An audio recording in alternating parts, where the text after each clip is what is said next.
Құрметті алматылықтар, Алматы қонақтары, өнер сүйер қауым. Әбілхан Қастеев атындағы Қазақстан Республикасының Мемлекеттік өнер музейінің кезекті дәріс сағаты жалғасуда.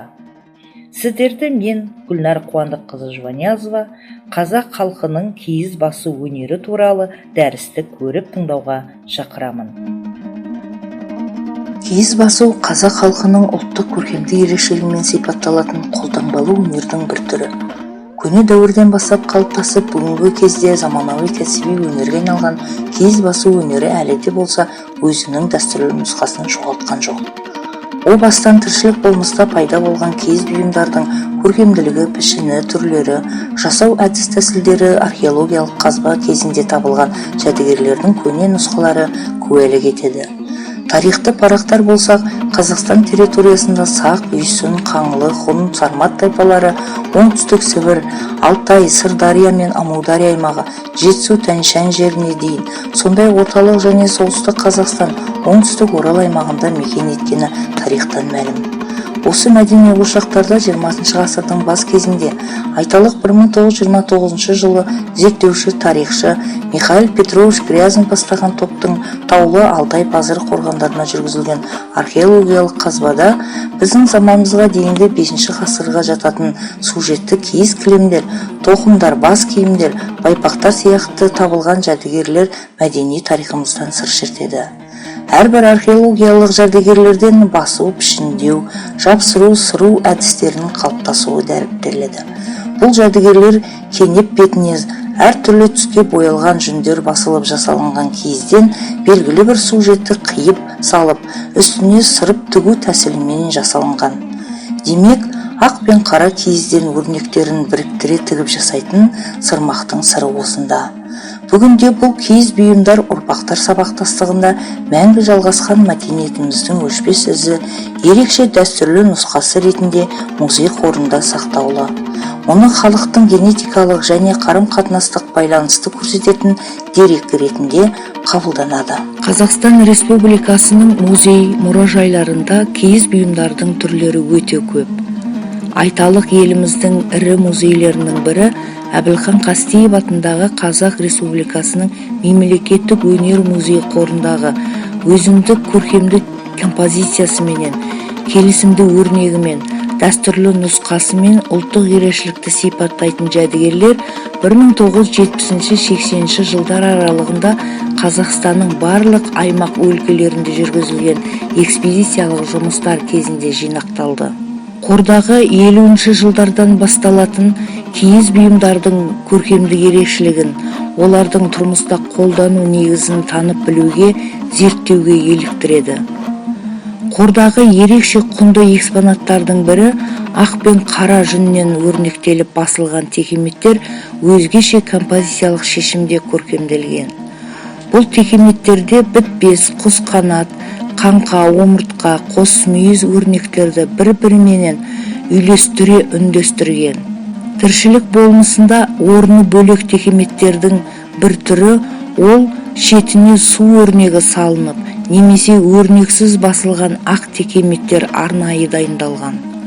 Мұндай текеметтер хан көтеру рәсімінде, ақ киіздің үстінде бесікті қойып, ақ тілекпенен нәрестені бесікке салу ғұрпында, ұзатылған қызды ақ киізге отырғызып, некесін қиюға қолданған. Сондай-ақ өзінің қанық ашық түстермен өрнектелген текеметтер аймақтық ерекшелікті айқындайды. Оңтүстік өңірінің текеметтері қанық қызыл түсті фонға 3-4 шаршыны орналастырып, қошқар мүйіз өрнектерді көлемдетіп салып, ал қайма жиегіне көбінесе толқын оюын ақ қара немесе қызыл қара түрмен көркемдейді. Ал солтүстік, батыс және шығыс өңірінде басылатын текеметтің композициялық шешімі ойластырылған өрнектерді бірнеше түрлі түсті талдырмадан қиып дайындап, шеге тартылған жүн бетіне келістіріп салып, сол өрнектердің шеттерін жіңішке шүйке жүнмен түстеп сәндеп шығады. Мұндай әдісте басылған текеметтің өрнектері түзу әрі тез басылады.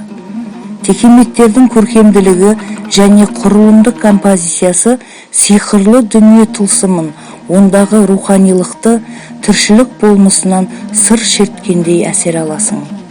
Халық шеберлері киіздің сәндік қасиетін ұтымды пайдаланып, күнделікті тұрмысқа қажетті, көшіп қонуға ыңғайлы әртүрлі қаптар жасаған. Металлық аяқ қап, төсек қап, кесек қап, тең, сандық қап, шай киіз, пөстек, тоқым, ат жабу. Бұл бұйымдардың текеметтен ерекшелігі олардың пішінінде, көркемделуінде және көбінесе ақ киізден жасалуында. Қаптар пішіні төртбұрышты, түп жағы доғалдау және дөңгелектеу келеді. Шеберлер дайын болған қаптардың бетіне біз бастырма кесте және сырып тігу әдісімен әртүрлі түсті жіптерден өрнектер тігіп және қап жиегіне шашақтар жасап дайындайды. Шашақтарды иірілген жіптен немесе өлі жүннен дайындайды. Кейбір қаптардың екі жақтауы мен түбін айналдыра жібіліп, бақырама тоқып, етегіне моншақ қосып, шашақтап бітіреді. Ал сырып тігіп жасайтын қап теңдердің өң бетіне сәтен мауыт матадан өрнектеп қиып салып, жіппен кестеліп немесе оңды солды шым ширатылған жуандау жіппен жиектеп тігеді. Ал сырмақтар сол басу әдісімен дайындалған ақ пен қара киізден келістіріп өрнектерді қиып, бір-біріне біріктіріп тігіп, екі өрнектің ортасына оң теріс ширатылған жіппен шаш өрім тәсілімен жиектейді. Материал сырап болмау үшін екі түсті киізге бірдей өрнек салып ойып, сонда біреуі қара өрнегі ақ, ал екіншісі ақ өрнегі қара сырмақ дайындалған. Өрнектердің араларын кенеп жіппен сырып тігіп шығады. Осыдан сырмақ деп атаған. Аталмыш бұйым жерге төсеу, кереге ілу үшін жасалынады. Киіз басу бірнеше үрдістерден тұрады. Киіз басуға қойдың күз айында қырқылған жүні, яғни күзем жүн. Ал киіз бұйымдардың шашағын, жиек жіптерін көктем айында қырқылған жүнді қолданады. Оны өлі жүн деп атайды. Жүндердің шайырын сабынды суға жуып кептіріп, сосын ешкінің терісінен жасалған тұлаққа салып, сабаумен сабап, шаң тозаңынан тазартады. Дайын болған жүндерден киіздің немесе текеметтің астар салымын шиге салып, сабаудың ұшымен сілкелей шабақтап тартады. Бір айтып кететін жайт, киіз басатын үй егесі ауылдың қас шеберлерін арнайы шақырып, сияпат жасаған. Олар шабақтаушы, өрнектеуші, шүйкелеуші, түр салушылар. Олар өз ісіне әбден машықтанған шеберлер. Текеметтің өрнегі келісімді түзу болу үшін оның көлеміне қарай қай жеріне қандай өрнек түседі, қандай әдіспенен көркемдеу керек, соны шеберлер бас қосып тұжырымдайды. Айталық қайма жолы, орта бөлігіне салынатын шаршы, немесе басқа пішін, және шаршылар арасындағы қолтықша бөліктері. Өрнек жүргізетін жүнді біркелкі және уақытында шүйкелеп беріп отырады. Сол салынған өрнектің іші сыртына түрлерді үйлестіріп көркемдейді. Өрнектеліп көркемделген жүннің үстіне қайнаған суды шетінен бүркіп шашып, оны шимен бірге тығыздай орап, көрмеп байлап, тағы да шиді айналдырып отырып ыстық суды құйып шығады. Сосын 10-12 адам әрі-бері 1,5-2 сағат бойы тепкілейді. Тепкіліп болған соң шиді ашып, киіздегі әрі-бері жылжыған өрнектер мен түрлерді қалпына келтіріп, білектеу әдісіне әрекет жасайды. Өрнекті киіздің алдымен 2 ен жағынан, сосын ұзыншақ жағынан шеберлер ортаға айналдырып орап, білектеп бір-біріне соққылайды. Бұл әдісте алма кезек ортадан шетке, шеттен ортаға қарай орап отырып білектейді. Жүндердің бір-біріменен толық біріккенше білектеу әдісі 1-1,5 сағатқа созылады. Білектеудің арасында текеметті ашып, оны бүктеп бір қолымен сілкей, алақанмен сабалап, қисық жиырылған жерлерді түзелеп отырады. Оны қарпу деп атайды. Бар әдістерді орындап болғанша киіз суып қалмау керек. Дайын болған киіздің өзін шидің үстіне еселеп орап, жылы суды құйып жуу әдісін жасайды. Оны кірлеу деп атайды. Кірлеу 2-3 рет жасалынады. кірлеп болған соң текеметті шидің үстіне жайып кептіреді.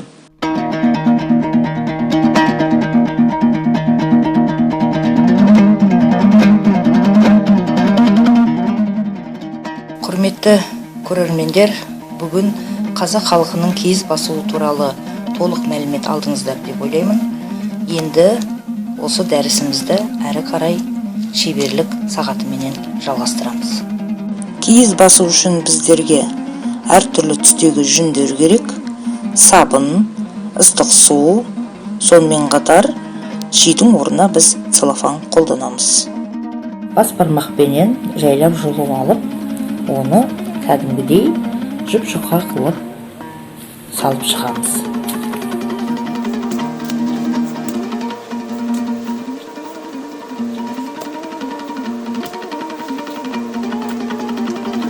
Астарымыз дайын болды. Енді осының үстіне біз ақ жүннен қарама-қарсы тігілген саламыз. Бұл процесс жүндердің бір-біріне жақсы жабысып байланысу үшін қарама-қарсы салынады. Үстіне жасыл жүннен жіңішке қылып күйкелеп жасап алып, біркелкі қылып, оны мен жасап атқан киізіме саламын. Қазір қайма жолын салып отырмын.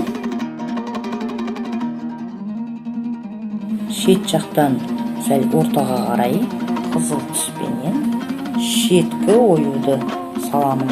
Шеткі оюға су өрнегін салуға болады. Толқын дейміз. Шетіне су өрнегін салып біттік. Ортасына шаршы, шаршының ішіне қошқар мүйіз өрнегін салдық. Ортадағы шаршының 4 қолтықшасына итқұйрық өрнегін салдық. Негізінде итқұйрық өрнек ауыл арасының достығының белгісі. Кішігірім текеметіміздің ою өрнегін салып біттік. Енді басу процесіне көшеміз. Бетіне жапқан матамыздың шет-шетін қайтарып, түзу қылып шетін жөндеп алу керек. Жайлап ыстық суымызды құямыз үстіне. Үстінен басамыз. Ою өрнектеріміз жылжып кетпеу керек. Сабынымызды көпіртіп, матаның үстінен жағып шығамыз. Бұқалау процесін әрі қарай жалғастыра береміз. Киіздердің бір-біріне бірігуі үшін біраз уақыт сабынның көбігін шығарып бұқалау керек. Енді біз астындағы целлофанға орап, оны біраз дөңгелетеміз.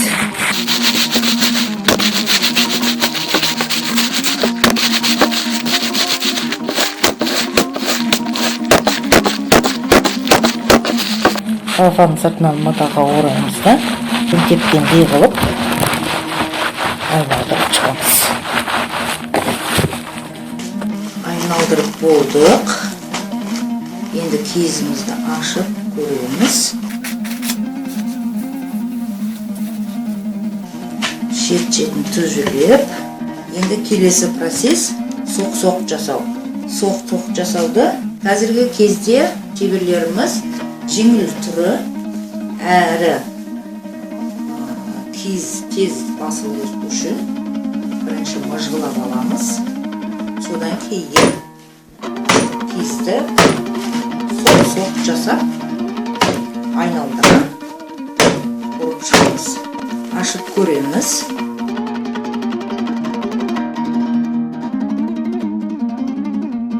Жүндерді жұлып көреміз. Жақсы басылғаны көзіміз жеткізгеннен кейін киізімізді жақсылап суға жуып аламыз.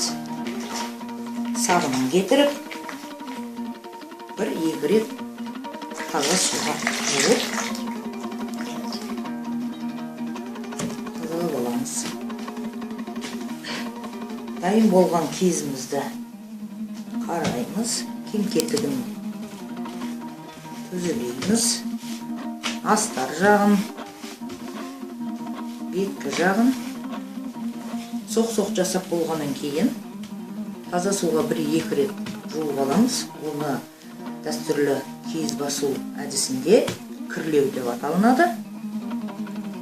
Сонымен біздің киізіміз дайын болды.